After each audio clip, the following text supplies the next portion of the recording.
This is session number 5 in the series Overcoming Social Anxiety, Step by Step.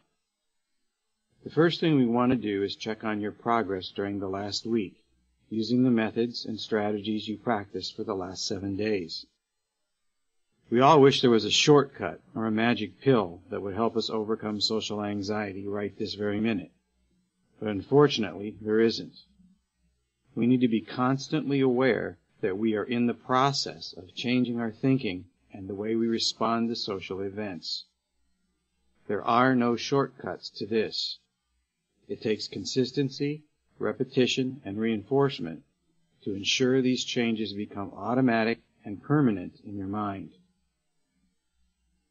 Last week you started reading the Ants handout to help your mind see how very unhealthy your negative thinking is to you and how it is holding you back from getting better. The more aware you are of this, the more you can stop your automatic negative thinking. Hopefully, as you read over the Ants handout in Slow Talk, you started to sink the narrative deep down into your mind.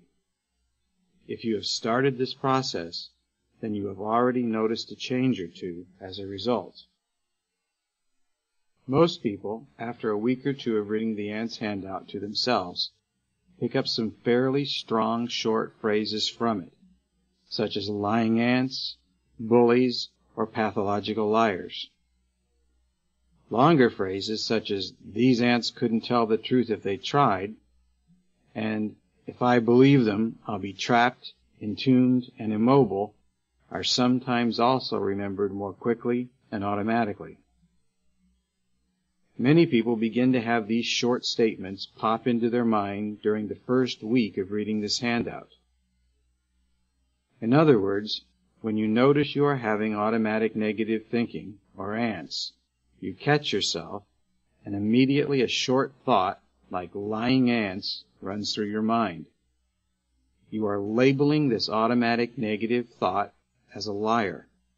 It is untrue, inaccurate, and part of your old thinking pattern.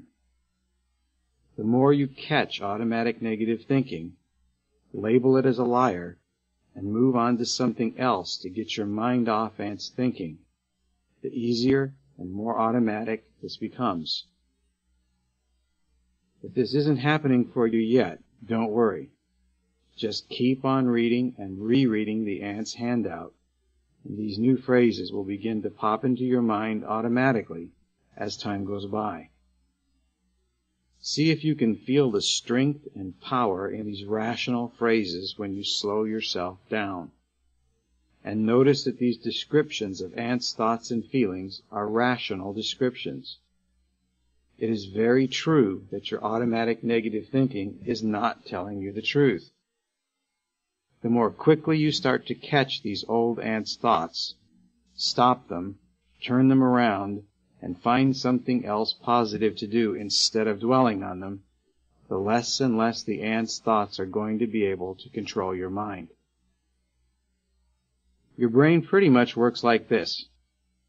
Either you learn to control your thoughts, or your automatic negative thoughts will learn to control you.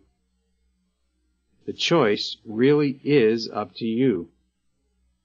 And the good part is that you are already beginning to change your thoughts. This cannot be done overnight. But since you have already begun this process, you will succeed as long as you continue. Give yourself some long overdue credit for reading the Ants handout to yourself every day, and keep on with your daily reading. While your brain is in the process of changing, though, it helps to be aware that you have 2 neural pathways, or 2 different ways that your brain processes anxious thoughts and feelings. One is the old way, which we are gradually learning not to use, and the second is your new neural pathway that you are developing, growing, and strengthening through the use of cognitive therapy. As you use the new ways of thinking more, and your old ways of thinking less, your old brain pathway literally shrinks and shrinks and shrinks in its power to control your thoughts, just like it says in the Ants handout. And as you use the new methods, strategies, and techniques more and more often, the new neural pathways in your brain grow stronger and more powerful. Every time you work on your cognitive therapy, you are making a conscious decision to get better. So to encourage and increase our new brain pathways, we want to continue reinforcing this narrative about the ants to ourselves from here on out. This is an essential handout, a powerful tool for getting a grip on our negative thoughts, and a strong way to stop and eradicate them. Your daily reading of this handout makes it easier and easier for your thoughts to begin to change. At the Social Anxiety Institute, it is always exciting to see people applying the ants narrative to their lives. After people have used this analogy for a week or two, they come back into the office talking about catching their ants thinking, and about how they stop their automatic negative thoughts by any means necessary, including any of the distractions we talked about last week. The distractions, the daily life activities that help get your mind off ants thinking, are good and necessary to use right now. But as time goes by, and you get the ants message deep into your mind, your brain will start catching ants thoughts more automatically, and you will do less of the work consciously. This is a process again, but eventually the time will come when your thoughts will be changed, and you will not need to use distractions at all.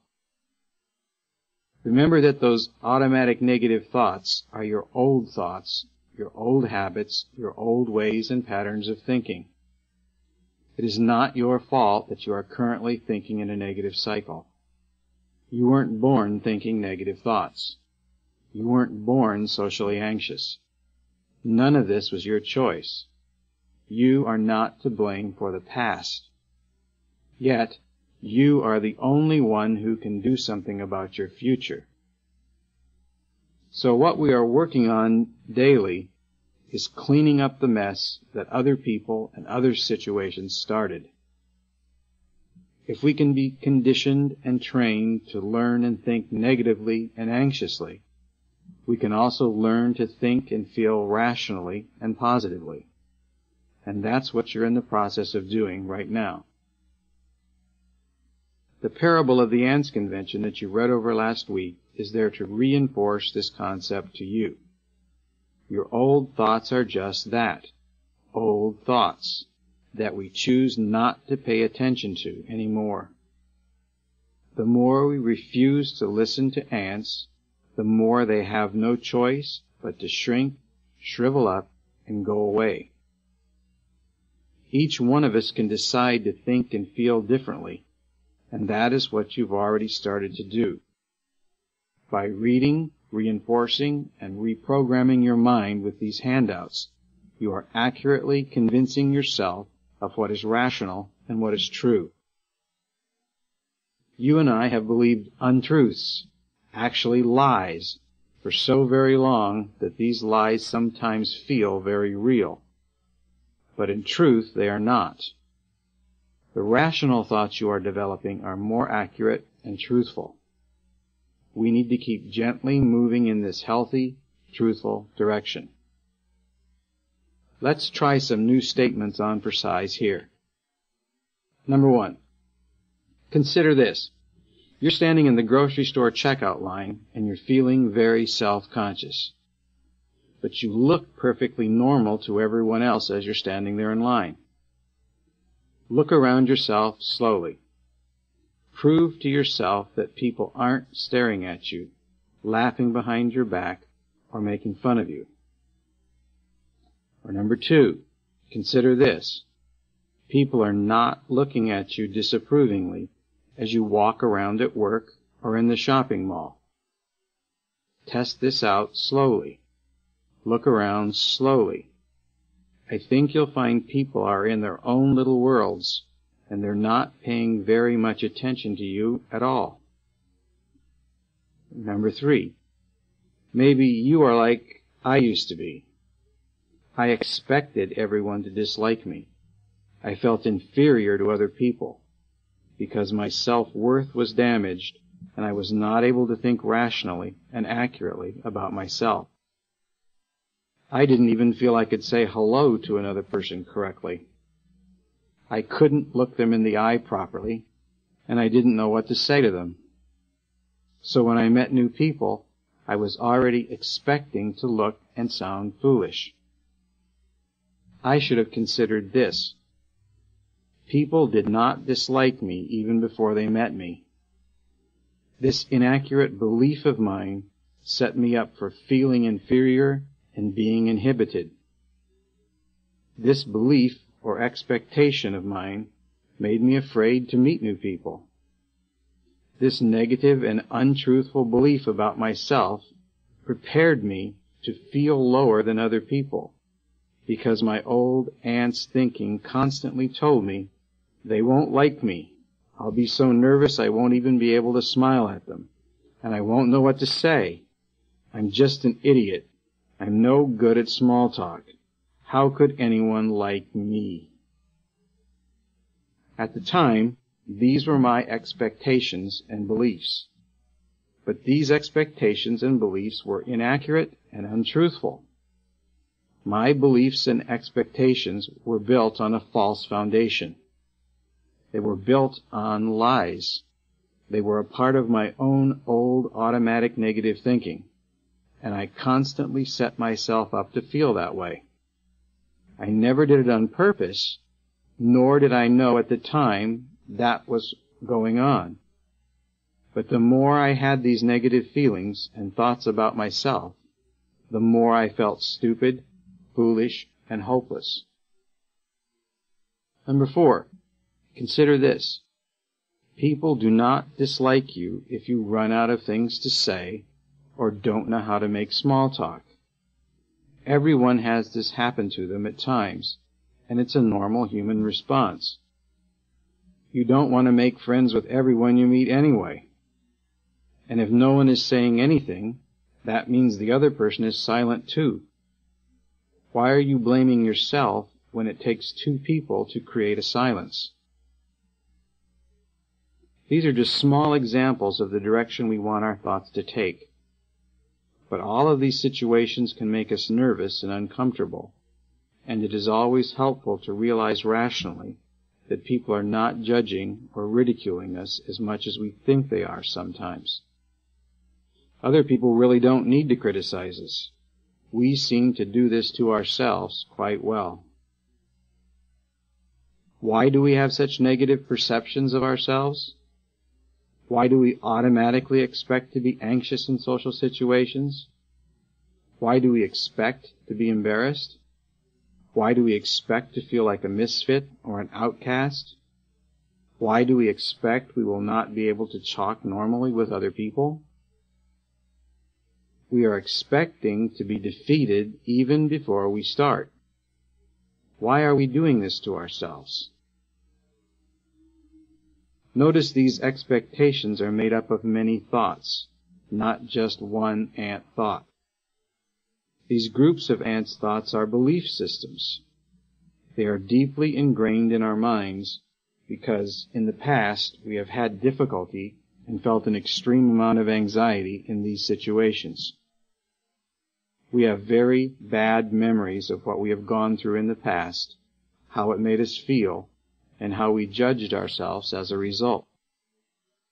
We tend to be very hard on ourselves and then perceive ourselves to be failures, losers, misfits, outcasts, freaks, and wimps. The more we see ourselves in this unrealistic negative light, the more likely it is that we will respond in this way in the next social situation. We begin to expect to be a failure. We begin to expect we'll have trouble when talking to others. We begin to expect that others are evaluating us, noticing our anxieties, and disliking us. These expectations we have are irrational, as we know now, and they must be broken too. So when we talk about ants' thoughts and beliefs, we are also talking about the negative expectations and belief systems we have about ourselves. Why am I asking these questions? Most people with social anxiety that I have worked with are considerate people with many positive personality traits. It's social anxiety that prevents our real personality from coming out.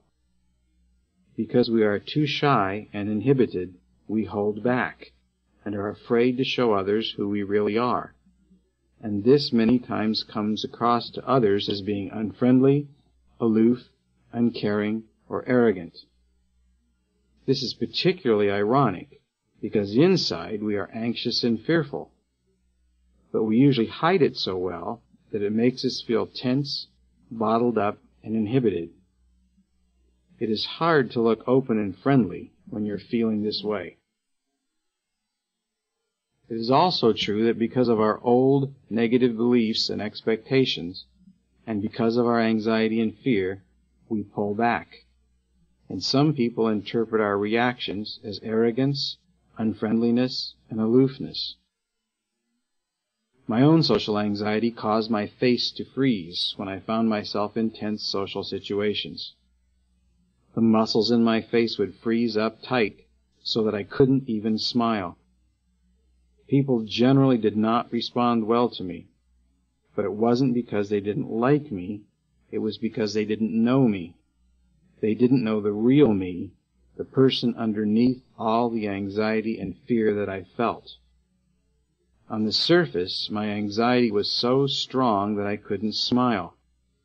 So many people assumed I was unfriendly and arrogant. I have worked with other people whose face did almost the opposite. The social anxiety would become so intense that they would nervously laugh and giggle until the anxiety was under control. This nervous laughter and giggling was usually accompanied by some embarrassment, because the person sensed that they were laughing too much, too excessively, and sometimes inappropriately. But the anxiety was so strong, it was impossible for them to stop the nervous laughing, despite its negative perception. Sometimes people with nervous laughter feel a little goofy or silly, even though they are not. It is the anxiety that causes nervous laughter, which projects an image of silliness to other people. Social anxiety restricts our progress in life because of the way it makes us feel and act.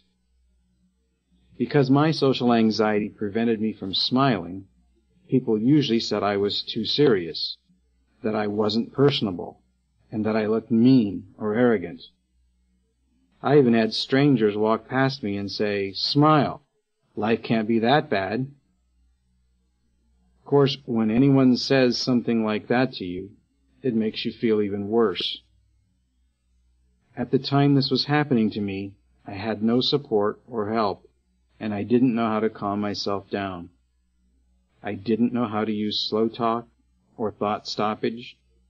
I had nothing available to keep my face from tightening.